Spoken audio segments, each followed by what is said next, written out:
وداعيا إلى الله بإذنه وسراجا منيرا. أما بعد فأعوذ بالله من الشيطان الرجيم. بسم الله الرحمن الرحيم. واعبد ربك حتى يأتيك اليقين. صدق الله العظيم. وقال سيدنا رسول الله صلى الله عليه وسلم: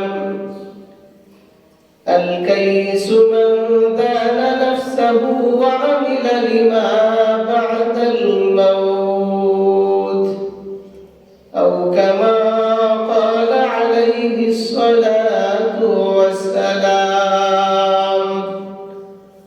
وقال تعالى في شان حبيبه ومحبوبه ومعشوقه مخبرا وآمرا: إن الله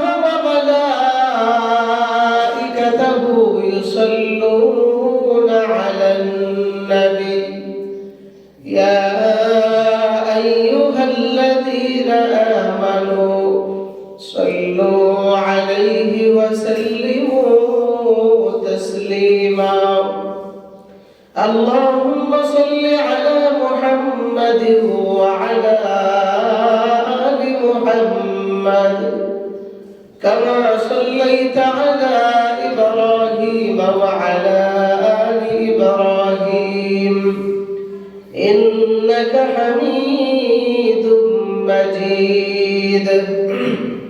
اللهم بارك على محمد وعلى آل محمد كما باركت على إبراهيم وعلى آل إبراهيم إنك حميد مجيد.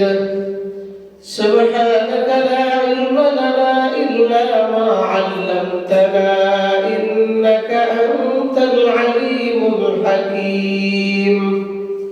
رب اشرح لي صدري ويسر لي أمري واحلل عقدة من لساني يفقه قولي. لا إله إلا الله، لا إله إلا الله، لا إله إلا الله، لا إله إلا الله، لا إله إلا الله، لا إله إلا الله، لا إله إلا الله، لا إله إلا الله، لا إله إلا الله، لا إله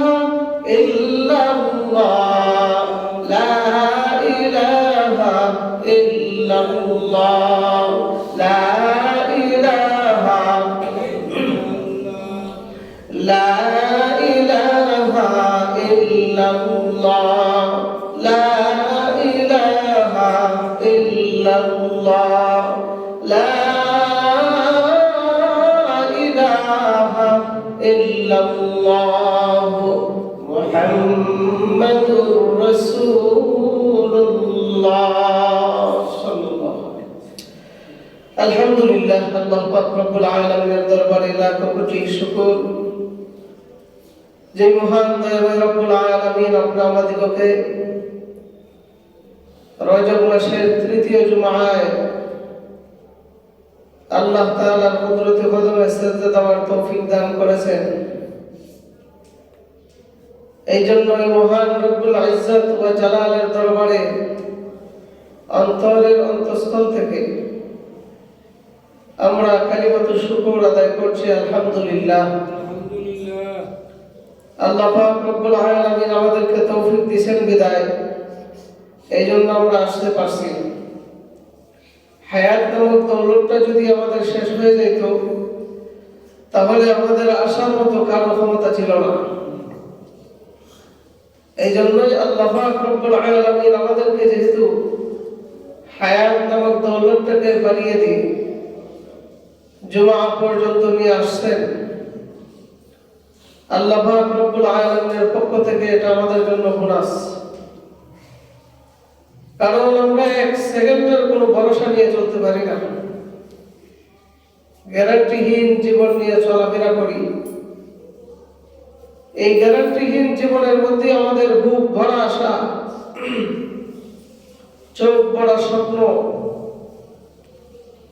আর দিল ভরা ভালোবাসা এবং মহব্বত নিয়ে আমরা আগাইতেছি। অথচ এই বুক ভরা আশা ভরসা নিয়ে যে আমরা আগাইতেছি, এই আগানোর কোনো গ্যারান্টি নাই। বুক ভরা আশা নিয়ে যদি আমরা সামনে আগাই, আগার অবস্থায় যদি আমাদের চক্ষু নামক নিয়ামত বন্ধ হয়ে যায়, তাহলে আমাদের এই বুক ভরা আশা থেকেই যাবে, আর পূরণ হবে না।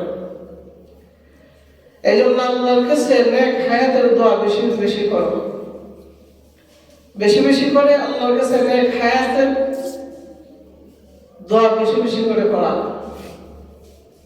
কারণ হায়াত শুধু খালি পাইলেই হয় না, নেক হায়াত দরকার, যে হায়াতের মধ্যে কোনো ভেজাল নাই, যে হায়াতটাই একমাত্র আল্লাহ তাআলা দিয়ে থাকেন, একমাত্র আল্লাহ সন্তুষ্টির জন্য, দুনিয়ার কাউকে খুশি করার জন্য নয়। যে হায়াতটাই সর্বক্ষেত্রে কাজে লাগে আল্লাহ তাআলার রাস্তায়, এই হায়াতটার জন্য আল্লাহর কাছে বেশি বেশি করে দোয়া করা। আর না হয় ঘর করা আর বারান্দা ভরা শুধু খালি ছাত্র ছাত্রী দিয়ে ঘর করলে কোনো কাজে আসে না, যদি ওই ছাত্র ছাত্রী যদি লেখাপড়া না করে। আর যদি ছাত্র ছাত্রী যদি লেখাপড়া করে, তাহলে ঘর বড় করা, জায়গা প্রশস্ত করা, ছাত্র বেশি করে রাখা, এটার মানে আছে, এটার ফলাফল আছে। আর ঘর করিয়া শুধু ছাত্র ছাত্রী রেখে দিলাম প্রতিষ্ঠানে, পড়াইলাম না, ছাত্র ছাত্রী পড়লো না, তাহলে এই শিক্ষার কোনো দাম নাই। ঠিক তদ্রূপভাবে আল্লাহ পাক রব্বুল আলামিন, আল্লাহ তাআলার কাছে আমরা হায়াত চাইলাম, কিন্তু নেক হায়াত চাইলাম না। এমন হায়াত চাইলাম যে হায়াতের মধ্যে কোনো বরকত নাই, যে দুনিয়াতে আসি, চলতে ফিরতেছি, খাইতেছি, চলতেছি, আমার যা মন চায় তাই করতেছি, এই হায়াতের কোনো মূল্য নাই, কোনো দাম নেই। আর কোন বান্দা যদি নেক হায়াত পাইয়া যদি একটা ঘন্টা সে এই নেক হায়াতের মাধ্যমে যদি আল্লাহর ইবাদতের মাধ্যমে কাটায় যাইতে পারে, এই এক ঘন্টায় বান্দার নাজাতের ফয়সালা হয়ে যাবে। সুবহানাল্লাহ। এই জন্যই আমরা যেহেতু দুনিয়াতে আসি, আল্লাহর কাছে কি হায়াতের দোয়া করা, নেক হায়াতের, কি হায়াতের, নেক হায়াতের দোয়া করা। নিজেও নেক হায়াতের দোয়া করব, অন্যদের জন্য দোয়া করব নেক হায়াতের। আল্লাহ আমার অল পরিবার যারা আছে, পরিবার পরিজন আত্মীয় স্বজন যারা আছে, সবাইকে আপনি নেক হায়াত দান করেন, এই দোয়া বেশি বেশি করে করা। সমাজে একটা কথা আছে যে কিছু পেতে হলে কিছু দিতে হয়। তো আপনি যদি আল্লাহর দরবার থেকে পাইতে চান, তো আল্লাহর কাছে কিছু দেন, অপরের জন্য যা করেন, দেখবেন আল্লাহ তাআলা আপনার কুদরতি বান্দার বলে দেবেন। সুবহানাল্লাহ। জমিনের মধ্যে আমরা সার বিচরণ করি না, সার বাসি, এগুলো যদি না বাঁচতাম, না সার দিতাম, তাহলে জমিনের মধ্যে কি আমরা ফসল খাইতাম? তাহলে বোঝা গেল, কৃষক তুমি যদি ক্ষেতের মধ্যে চাষ করতে চাও, তার থেকে যদি ফল উপলব্ধি পাইতে চাও তুমি, তাহলে তাকে কিছু খাবার দাও। তাকে কিছু খাবার দাও, তোমার খাবার পাইয়া সেও খুশিতে আত্মহারা হইয়া ভিটামিন যুক্ত রস তার গোড়ের ভিতরে দিয়া দিবে, সেও আনন্দে চিত্তে উপরে উঠবে আর ফল দিবে, কুদরতি এই ফল দিয়া তোমার বাড়িঘর ভরে যাবে। সুবহানাল্লাহ। দেখেন, এই সিস্টেমটা শুধু মানুষের মধ্যে সীমাবদ্ধ নয়, আল্লাহর কাছে সীমাবদ্ধ নয়। আল্লাহর যত মাখলুক আছে সমস্ত মাখলুকের মধ্যে এই কাজগুলা, এই নিয়মগুলা সীমাবদ্ধ আছে। এই জন্য আল্লাহ বলেন, বান্দা তোমার জীবনটাকে পরিশুদ্ধ করতে হলে কোনো কষ্ট করতে হবে না, সামান্য কিছু চিন্তা করো, আবার সৃষ্টি নিয়ে গবেষণা করো, দেখবা তোমার জীবন পরিবর্তন হওয়া একদম সাধারণ ব্যাপার। আবার সমাজে এই কথা বলে যে ভালো হইতে পয়সা লাগে না, ভালো হইতে খারাপ হইতে পয়সা লাগে। একটা ছেলে যদি খারাপ হইতে চায় তো তার টাকা পয়সা দিয়ে বিভিন্ন মদের গাঞ্জার আড্ডাখানার যাবে, গানের আড্ডাখানার যাবে, গিয়ে বিভিন্ন ফাও খরচ করবে। আর এগুলো গুনার আসলগুলা তার ভিতরের মধ্যে ফাহিশা গুনার কাজটা ঢুকবে, ঢোকার কারণে এরপরে ওই বান্দা খারাপ হবে। তাহলে ওই জায়গার মধ্যে যে গুনার আড্ডাখানার মধ্যে গেল তার যাইতে ভাড়া লাগছে কি লাগছে না? লাগছে। ওই জায়গার মধ্যে যা খরচ করলো তার টাকা লাগছে না? লাগছে। বাড়িতে চলে আসছে, এই টাকাগুলা গেল ফাও। তাহলে এই গুনাহ কাজ করার জন্য বান্দা কত খরচ করছে। আর ওই একই বান্দা যদি বলে আজ থেকে বাকি জিন্দেগীর জন্য আমি ভালো হয়ে গেলাম, আজকে থেকে বাকি জিন্দেগীর জন্য আমি মসজিদ ছাড়া কোনো কিছু বলবো না, দূর মানে যখন মসজিদে চলে আসবে, বলেন মসজিদে আসতে গেলে কি কোনো পয়সা লাগে? হ্যাঁ, কোনো পয়সা লাগে না। বান্দা যদি মনে মনে নিয়ত করে যে আমি আল্লাহর কুদরতি কদমে সব সময় সিজদা দিতে চাই, আল্লাহকে রাজি খুশি করতে চাই, আল্লাহর রাসূলের সুন্নাহ মোতাবেক জিন্দেগি চালাইতে চাই, ও বান্দা ওই জায়গার মধ্যে কি তুমি লক্ষ লক্ষ টাকা খরচ করিয়া তুমি খারাপ বান্দা বলছো? আর আল্লাহ বলেন, বান্দা আমার দরবারে আসতে গেলে তোমার কোনো পয়সা লাগে না। সুবহানাল্লাহ, কোনো পয়সা লাগে না। আমার বন্ধু আসলে বান্দা আমার কাছে আসতে গেলে এই কথা বলো না, আমার কাছে আসতে গেলে কি লাগে না? কোনো পয়সা লাগে না, টাকা পয়সা কোনো কিছুই লাগে না। কিন্তু তুমি খারাপ হইতে গেলে বান্দা ফাও খরচ করা লাগবে, লক্ষ লক্ষ টাকা একদম বেহুদা খরচ করবে, যেগুলো কোনো কাজে আসবে না। অথচ আল্লাহ বলেন, বান্দা আমাকে তুমি দাও, তুমি মহিলা দাও, চিন্তা দাও, এই কথা আমি বলি না। তুমি থাকো তাই আমার ইবাদত করিয়া তোমার যা ইচ্ছা তুমি স্বেচ্ছায় দাও, অল্প দাও, তাও আলহামদুলিল্লাহ। তুমি দুনিয়াতে যাবা, তোমার আখিরাতের ভান্ডার জমা হয়ে যাবে। সুবহানাল্লাহ। এই জন্য আল্লাহ বলেন, বান্দা তোমার জীবনটাকে যদি পরিশুদ্ধ করতে চাও বেশি দূর যাওয়া লাগবে না। আল্লাহ বলেন, বান্দা আমার সৃষ্টি নিয়ে গবেষণা করো। আল্লাহ বলেন, আফালা ইয়ানজুরুনা ইলাল ইবলি কাইফা খুলিকাত ওয়া ইলাস সামাই কাইফা রুফিআত ওয়া ইলাল জিবালি কাইফা নুসিবাত ওয়া ইলাল আরদি কাইফা সুতিহাত। সুবহানাল্লাহ। আল্লাহ বলেন, বান্দা দুনিয়ার মধ্যে আসমান দিয়েছি, জমিন দিয়েছি, উট দিয়েছি, বিভিন্ন পাহাড় পর্বত দিয়েছি, এতগুলা নিয়ামত আমি বিচরণ করেছি রে বান্দা, এদিকে তাকাও। আমি আল্লাহ তোমাকে আখিরাতের লাইনে উঠাইতে গিয়া আমি আল্লাহ এত সহজে তোমাকে উঠাই দিতে পারি। সুবহানাল্লাহ, একদম সহজে উঠাই দিতে পারি। এর বান্দা পৃথিবীতে যা কিছু দেখতেছ এগুলো চিরস্থায়ী নয়, চিরস্থায়ী নয়। সমস্ত কিছুগুলো ক্ষণস্থায়ী, একটাও চিরস্থায়ী নয়। আমি কথা বলতেছি, আমি চিরস্থায়ী কথা বলবো না, আমি ক্ষণস্থায়ী কথা বলবো। যতদিন এই রূহ নামক নিয়ামতটা আমার ভিতরে আছে ততদিনই কথা বলার শক্তি আছে। এর সারা বাহিরে কথা বলার মতো আমার কোনো শক্তি নাই। শুধু রূহ ভিতরে থাকলে কথা বলার শক্তি থাকতে পারে না, এমন হয় কি হয় না? মানুষ সবকিছু আছে, রূহ আছে, জবান আছে, সবকিছু আছে, কিন্তু কথা বলতে পারে না। আছে না নাই? আছে না নাই? এই জন্য রে বান্দা তোমার অঙ্গ প্রত্যঙ্গের মধ্যে যা কিছু আমি দিয়েছি সবকিছু নিয়ামত, আমার সবটা জিনিসেরই আমি আল্লাহ পাক রব্বুল আলামিন ক্ষণস্থায়ী বানাইছি, চিরস্থায়ী নয়। সুবহানাল্লাহ। ও বান্দা দুনিয়ার থেকে যদি চিরস্থায়ী জিন্দেগি যদি গঠন করতে চাও, চিরস্থায়ী জিন্দেগি যদি অর্জন করতে চাও, তাহলে আল্লাহর হুকুমের দিকে মন ঝুঁকায় দাও, আল্লাহর রাসূলের তরিকা অনুযায়ী তুমি চলাফেরা শুরু করে দাও। দুনিয়ার তাকিয়া তুমি চিরস্থায়ী জান্নাতের মালিক হয়ে যাবা। সুবহানাল্লাহ। এই যে মওত নামক নিয়ামতটা, এটা অনেক বড় ডেঞ্জারাস নিয়ামত। ইচ্ছা করলে আমাদের চক্ষুটা বন্ধ হয়ে যায়, ইচ্ছা না থাকলেও চক্ষুটা বন্ধ হয়ে যায়।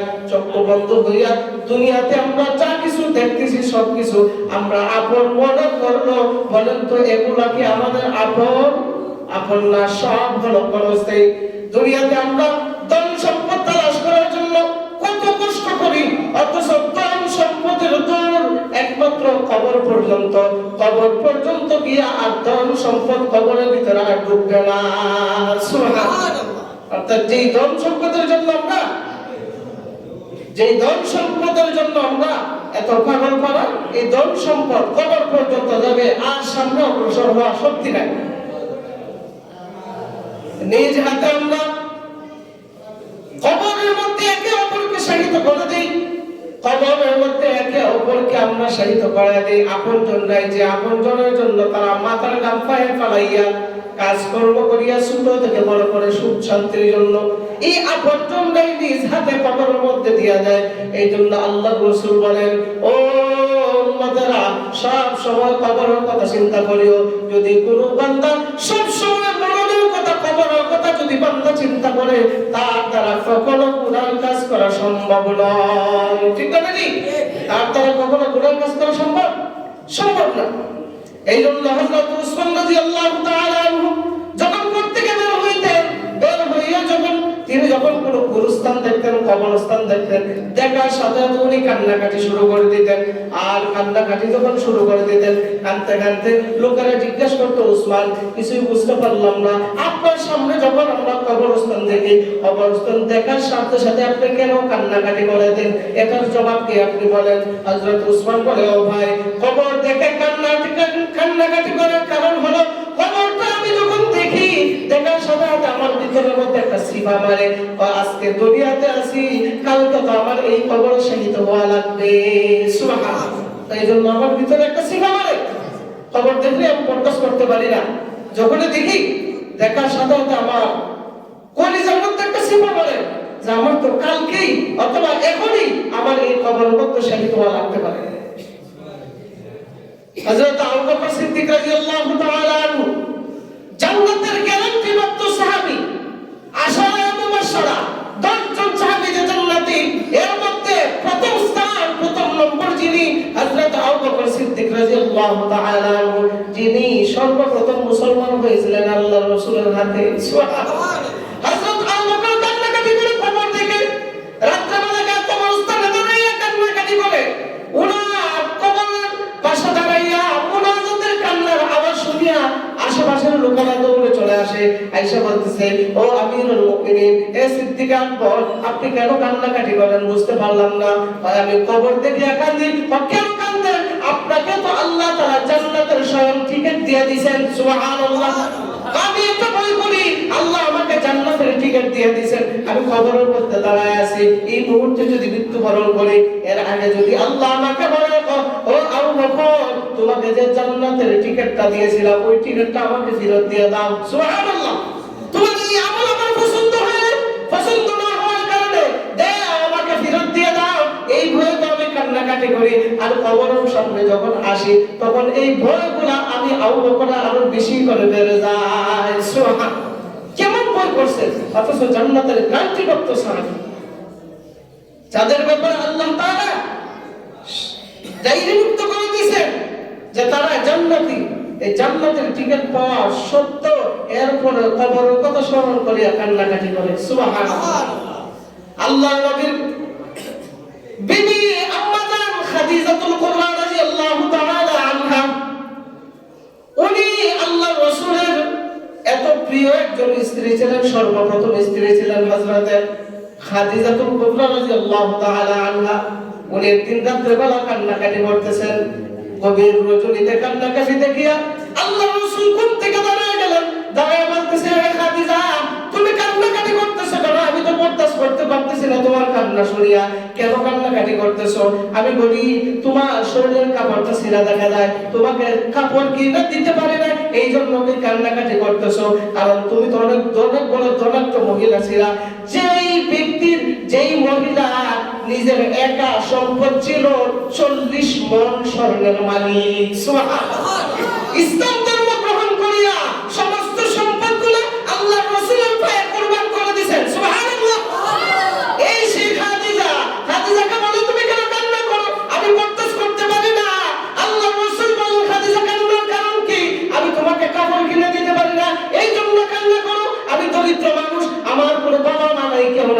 জন্য তুমি কান্নাকাটি করো। আল্লাহ রাসূলকে বলতেছে আল্লাহু আলাম, আল্লাহ তাআলা রাসূলকে বলে ও নবীজি আল্লাহর কসম করে বলি এই জন্য আমি কান্নাকাটি করি না, আপনি গরীব এই জন্য আমি কান্নাকাটি করি না, আমি কান্নাকাটি করতেছি আমার মৌতের কথা স্মরণ করে, আমার কবরের কথা স্মরণ করে। সুবহানাল্লাহ। আল্লাহ রাসূল বলেন কি হয়েছে তোমার কবরের ব্যাপারে? আরে তুমি এমন এক আমার স্ত্রী, তুমি হলে আমার দুঃখের দিনের সাথী। সুবহানাল্লাহ। যেই সময় আমার বাবা ছিল না, মা ছিল না, কেউ ছিল না, আত্মীয় স্বজনরা সবাই দূরীভূত হয়ে গেছে, ওই সময়ে তুমি আমার আপন স্ত্রী, আমার প্রথম স্ত্রী, তুমি আমার জন্য কত কষ্ট করেছো। তুমি আমাকে গানে হেরার মধ্যে এত কষ্ট করে তুর পাহাড় পাইয়া, উহুদ পাহাড় পাইয়া, বড় বড় পাহাড় পাইয়া আমি আল্লাহর দিনের মধ্যে আমার জন্য রাস্তা নিয়ে গেছো, এত কষ্ট করেছো, এই বয়সে তুমি কেন কান্না করো? আমি তো বরদাস্ত করতে পারি না। তখন নবীজি কবরের কথা স্মরণ করে আমি কান্নাকাটি করে। আল্লাহ রাসূল বলেন কেন কান্নাকাটি করো? কবরের কারণ হলো জানি না কবর আমি খাদিজার সঙ্গে ভালো ব্যবহার করবে কিনা। সুবহানাল্লাহ। কবর আমার সঙ্গে ভালো ব্যবহার করবে কিনা এই ভয়েতে আমি খাদিজা কান্নাকাটি করতেছি। আল্লাহু আকবার। আল্লাহ রাসূল বলেন খাদিজা চিন্তার কোনো কারণ নাই, কারণ আল্লাহ তাআলা তোমাকে জান্নাতি বানাইছেন। সুবহানাল্লাহ। ও খাদিজা চিন্তা করার কোনো কারণ নাই, তুমি যেদিন মৃত্যুবরণ করবে আল্লাহ পাক রব্বুল আলামিন জান্নাত থেকে আমার দুইজন জান্নাতি স্ত্রী দিয়া তোমাকে এই স্ত্রীকে আনিয়া তোমাকে ইস্তেকবাল জানাইতে জানাইতে তোমাকে জান্নাতের ভিতরে ঢুকায় দেবে। সুবহানাল্লাহ। হযরত খাদিজা তো অবাক হয়ে গেলেন, হুজুর এই কথা কি বলেন? আমি তো আপনার প্রথম স্ত্রী, এছাড়া তো আপনার কোনো স্ত্রী নাই। আচ্ছা বলেন তো এই সমাজের ভিতরে যদি কোনো ব্যক্তি এইভাবে যদি কান্নাকাটি করিয়া বলে যে আমি তো মারা যাব, আমার অনেক কষ্ট হইতেছে, তুমি আমার জন্য দোয়া করো, এখন যদি কেউ হয়তো তুমি চিন্তা করিও না, তুমি মরলে বলে তোমার দাফন কাফন গোসল যা কিছু আছে সব কিছু আমার আরো দুইজন বউ এক হইরা দিব। বলেন তো বর্তমান সমাজের মানুষে এটাকে মাইনা নিত? তখন যদি মুমূর্ষু থাকতো তো লাভ দিয়ে দাঁড়ায় কইল খাম কিতা করছো, তুমি কইছো এক বিয়া করছো, এখন দেখা যাবো আরো দুই বিয়ে করছি, কাজটা লাগলো কি লাগলো না? হযরত খাদিজা বলেন ইয়া রাসূলুল্লাহ ইয়া হাবিবাল্লাহ, একই বলেন আমি তো আপনার প্রথম স্ত্রী, আমি ছাড়া দ্বিতীয় কোনো আপনার স্ত্রী নাই, আমি আপনার প্রথম স্ত্রী, কিন্তু আপনার দ্বিতীয় স্ত্রী আবার কোথা থেকে আসলো, দুইজন স্ত্রী কোথা থেকে আসলো? আল্লাহর রাসূল বলেন ও খাদিজা এরা দুনিয়ার নয়, এটা হলো আমার জান্নাতের স্ত্রী। সুবহানাল্লাহ। কিসের জান্নাতের স্ত্রী? এরাই বাবার কারা? এক নম্বর হলো হযরত মারিয়াম আলাইহিস সালাতু ওয়াস সালাম, উনাকে আল্লাহ পাক রব্বুল আলামিন দুনিয়াতে পুত্র সন্তান দান করেছিলেন, তার কোনো স্বামী ছিল না। আমার মারিয়াম এই কথা এই সন্তানকে জন্ম দিয়া মানুষের কাছে অনেক কটূক্তিকর মন্তব্য শুনেছে, বক্তব্য শুনেছে, তার তো কোনো স্বামী নাই। এই জন্য মারিয়ামকে আল্লাহ পাক রব্বুল আলামিন আমার জন্য জান্নাতের স্ত্রী বানায় আল্লাহ তাআলা জান্নাতে পাঠাইছেন। সুবহানাল্লাহ। অর্থাৎ মারিয়াম হলো আমি রাসূলের জান্নাতের স্ত্রী, অর্থাৎ আমি রাসূল যখন জান্নাতে যাব হযরত মারিয়ামের সঙ্গে আমার বিয়ে করায় দিবেন। সুবহানাল্লাহ। কথা তো একজন বললাম, বাকি দুইজন আরেকজনকে, আরেকজন হলো দুনিয়াতে একজন জালেম শাসক ছিল, তার নাম ফেরাউন। ছিলেন কি তবে? ফেরাউন তার স্ত্রীকে এত পরিমাণে টর্চার করেছে, একমাত্র আল্লাহকে মহব্বত করার কারণে, দ্বীন ইসলাম কবুল করার কারণে, ইসলাম ধর্মকে ভালোবাসার কারণে ফেরাউন আসিয়ার উপর অনেক টর্চার করেছে। এই জন্য আল্লাহ পাক রব্বুল আলামিন হযরত আসিয়াকে জান্নাতের ভিতরে আল্লাহর রাসূলের সঙ্গে বিয়ে পড়ায় দিবেন। সুবহানাল্লাহ। এই দুইজন স্ত্রী জান্নাত থেকে আসবে, তোমাকে ইস্তেকবাল জানাইয়া নারে তাকবীরের স্লোগান দিতে দিতে তোমাকে আল্লাহ জান্নাতের ভিতরে ঢুকায় দিবে। সুবহানাল্লাহ। হযরত খাদিজা বলে ইয়া রাসূলুল্লাহ ইয়া হাবিবাল্লাহ, এরপর আমার মন শান্ত হয়ে যায়, তবে আমি আপনার কাছে আমি মারা যাওয়ার পরে আমার তিনটা ওসিয়ত আপনি পালন করবেন কিনা আপনি বলেন। আল্লাহর রাসূল বলেন ও খাদিজা তোমার কি ওসিয়ত আমাকে বলো, কারণ তুমি আমার এমন এক স্ত্রী, আমার এমন এক দিনে তুমি আয়েশা আমার ঘরটা আলোকিত করছো, ওই সময় একদিন আমি একদম অসহায় ছিলাম, এই কাজগুলো যদি আমি রাসূল যদি তোমার এই কাজগুলো যদি না করি তাহলে এটা অনেক বড় একটা কর্তব্য, এটা যদি না পালন করি তাহলে আমি আল্লাহর দরবারে দোয়া করব। ও খাদিজা তোমার আগে যদি আমি রাসূল যদি মৃত্যুবরণ করে ফেলি তাহলে এই ওসিয়ত আমি পালন করতে পারবো না, তবে হ্যাঁ আমার আগে আগে যদি তুমি মৃত্যুবরণ করো তাহলে আমি আজকে সাক্ষী দিলাম ইনশাআল্লাহ এই ওসিয়তগুলো আমি রাসূল পালন করব। সুবহানাল্লাহ। কতটা ওসিয়ত কি হযরত খাদিজা বলে, ইয়া রাসূলুল্লাহ, ইয়া হাবিবাল্লাহ, দুনিয়ার কোনো বাড়ি গাড়ি না, দুনিয়ার কোনো সম্পদ নয়, দুনিয়ার কোনো আপনার কোনো কিছু নয়, একটাই, ইয়া রাসূলুল্লাহ, আমি যখন মারা যাব, মারা যাওয়ার পর আমাকে যখন আপন পোশাকগুলো কাটিয়ে কাটিয়ে যখন দূর করে দিবেন, যখন সাদা মার্কিন কাপড় লাগানোর জন্য চেষ্টা নেবেন, ওই সময় সাদা মার্কিন না দিয়া আপনার জুব্বা মোবারক দিয়ে আমাকে কাফন পরায় দিবেন। সুবহানাল্লাহ। কি দিয়া শুনে বলেন, কি দিয়া? জুব্বা মোবারক। হয় কি কেন? হয় জুব্বা মোবারক এই জন্য দিবেন কারণ কবর আমার সঙ্গে কি ব্যবহার করে আমি জানি না, তবে আমার দিলের মধ্যে একটা ইয়াকিন আছে, বিশ্বাস আছে যে হযরত রাসূল সাল্লাল্লাহু আলাইহি ওয়াসাল্লামের জুব্বা মোবারক যদি শরীরে লাগাইয়া যদি কাফন লাগাইয়া যদি কবর যায়, আশা করি কবর আযাব আমাকে গ্রাস করতে পারবে না। সুবহানাল্লাহ। এটার ভিত্তি কি? এটা প্রমাণ কি? প্রমাণ হলো আল্লাহ পাক রব্বুল আলামিন এমন একজন নবীর স্ত্রী আমাকে বলেছে যে নবীর শরীরের মধ্যে মশা মাছি বসা হারাম। সুবহানাল্লাহ। মশা মাছি মানে কি? যার শরীরের এত দাম, যার শরীর থেকে যদি ঘাম বয়া পড়ে আপনার ওই চাইতে আরো বেশি আম্বরের চার বড় গ্রাণ হয়ে যায়। সুবহানাল্লাহ। তার শরীরে জুব্বা যদি আমার শরীরে লাগে, অবশ্যই কবর আমার সঙ্গে কোনোদিন খারাপ আচরণ করবে না। আল্লাহ রাসূল বলেন, খাদিজা ঠিক আছে, তোমার এটা পালন করা হবে। দ্বিতীয় ওসিয়ত কি? ইয়া রাসূলুল্লাহ, ইয়া হাবিবাল্লাহ, আপনার এই বরকত হাতের মাধ্যমে আপনি আমাকে দাফন করাবেন, অর্থাৎ আমার লাশটা নিচে নামায় দিবেন, সুন্দর করে দিয়া দেবেন। ঠিক আছে খাদিজা, কোনো অসুবিধা নাই, তোমার এই ওসিয়ত আমি পালন করব ইনশাআল্লাহ। হযরত খাদিজা বলেন, ইয়া রাসূলুল্লাহ, 3 নম্বর ওসিয়ত হলো, 3 নম্বর ওসিয়ত হলো আমাকে দাফন কাফন করায় যখন সবাই চলে যাবে, কিন্তু আপনি কবরের পাশ থেকে কখনো যাবেন না। সুবহানাল্লাহ বলেন।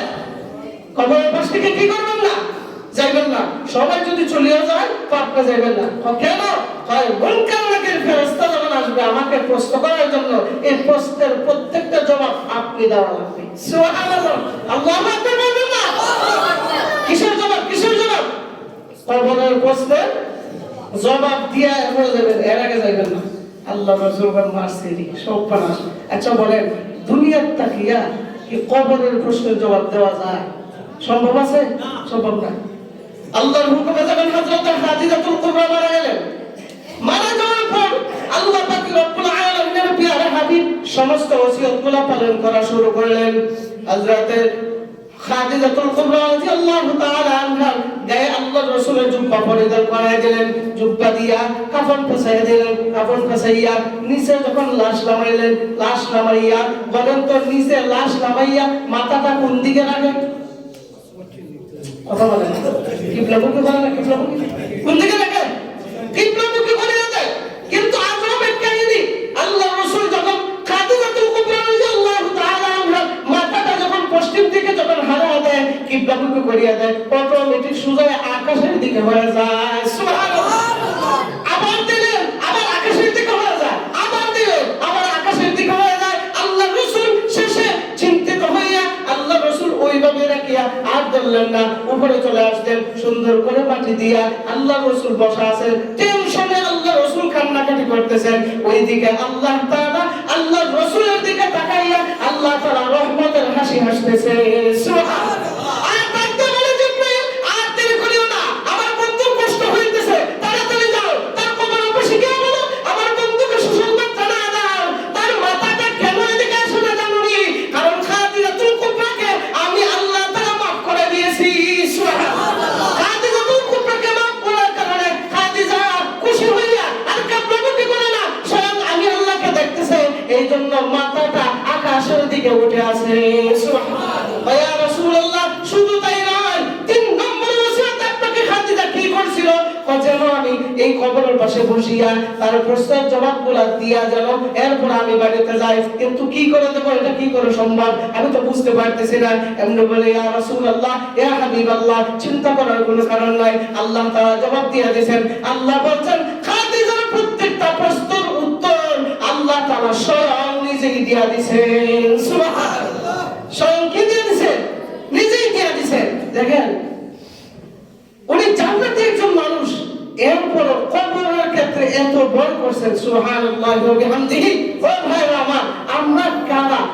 কতটুকু কবরের জন্য ভয় করি, কতটুকু কবরের জন্য ভয় করি। অথচ যার স্বামী সমস্ত নবীদের নবী, সমস্ত নবীদের ইমাম, সাইয়্যিদুল মুরসালিন, খাতামুল আম্বিয়া, নবী আল-মাশার মুহাম্মদুর রাসূলুল্লাহ সাল্লাল্লাহু আলাইহি ওয়াসাল্লাম এত শ্রেষ্ঠত্ব একজন স্বামী পাইয়া এরপরও কবরের জন্য ভয় করে। সুবহানাল্লাহ। আমরা আমাদের কবরের জন্য ভয় করার দরকার আছে না নাই? আর জোরে বলেন, কবরের ভয় যদি আপনি আমাদের ভিতরে ঢুকে যায়, বলেন তো আমাদের দ্বারা গুনাহ কাজ করা সম্ভব? কখনো সম্ভব? এই জন্য কবরের কথা আমরা স্মরণ করবো তো ইনশাআল্লাহ। না খালি মসজিদই রাজি হইবেন আর এরপরে কবরের পাশে দিয়া গেলে আর কোনো খবর থাকবে না। আর কিছু কিছু নাফর বলতে এমন আছে, এক কবরের পাশ দিয়া যায় এরপরে কান বাজায় বাজায় যায়, আছে না এমন নাফর আছে? এই কাজগুলা কি ভালো না খারাপ? আরো যদি কবর জিয়ারত করতে জানিও করে না, অন্তত পক্ষে সালামটা দিয়ে দিন, সালামটা দিয়ে দিন। কারণ সমস্ত কবরবাসীরা একদম পিপাসার মতো হয়ে থাকে, যে মানুষ পিপাসা পাইলে যেমন একটা অবস্থা হয়, শুধু পানি পানি পানি খুঁজে, এই সময় পিপাসা কাতর হইয়া ময়লা পানি না ভালো পানি এটা ভিতরে দেওয়ার জন্য আগ্রহী হয়ে যায়। ঠিক তদ্রুপভাবে সমস্ত কবরবাসী যারা আসে সবাই একদম পিপাসার মতো হয়ে যায়, যে আমার ছেলে সন্তান, আমার আত্মীয় স্বজন, ও ভাইরা কে কোথায় আসো, আরে আমাদের জন্য কবরে কিছু দেয় কামড় পাঠাও না। সুবহানাল্লাহ। একদম পিপাসার মতো হয়ে যায়। এটা আমরা উপলব্ধি করতে পারতেছি না।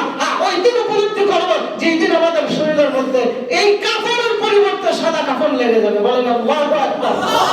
সাদা কাফন যেদিন লাগবে ওই দিন বুঝবেন, ওই দিন বলবেন, যদি আমি আমাদের ছেলে সন্তানের জন্য, আমার আত্মীয় স্বজনের জন্য যদি কিছু দুনিয়াতে পাঠাইতাম, যদি পাঠাইতাম, তাহলে এই সন্তানগুলো আমি যে আজকে খবর আসছি আমার জন্য তারা ইসালা সব হিসেবে কিছু পাঠাইতো। এই জন্য আমরা কবর জিয়ারত বেশি বেশি করবো তো ইনশাআল্লাহ। খালি কি আত্মীয় স্বজনের না সবাই? জোরে বলেন, খালি কি কবরের পাশে গিয়া না যে কোনো জায়গা থেকে ঘরের মধ্যে আসেন ফজর পরে একটু নিয়ত করে যে আমি আমার আব্বা এবং আম্মা বা আত্মীয় স্বজন যারা আছে এর নামে এখন আমি কবর জিয়ারত করব।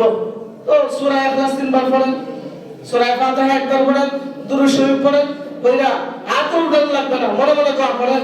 হাত উঠাইলে তো অনেকে বলবে এ তো উঠান নাই মাথার নাই, হাত তোলা দেখি না, অনেকে বলতো না, মনে মনে দোয়া করেন আল্লাহ তাদের নবী ঈসা আলাইহিস সালাম আমি পাঠাইলাম, আল্লাহ তাদের কবরে তুমি পৌঁছায় দেয়। আল্লাহর কসম করে বলি, যদি কোনো মুর্তাদ নেক আমল, যদি কোনো মুর্তাদ কবরে যদি তার আত্মীয় স্বজনের পক্ষ থেকে যদি কোনো ঈসা আলাইহিস সালাম হিসেবে যদি কোনো নেক আমল যায়, আল্লাহর কসম করে বলি সেই মুর্তাদ থেকে বেশি খুশি আর দুনিয়াতে কেউ হতে পারে না। সুবহানাল্লাহ। কারণ মুর্তাদ যারা আছে এরা যে নিঃস্ব পৃথিবীতে আর কেউ আছে?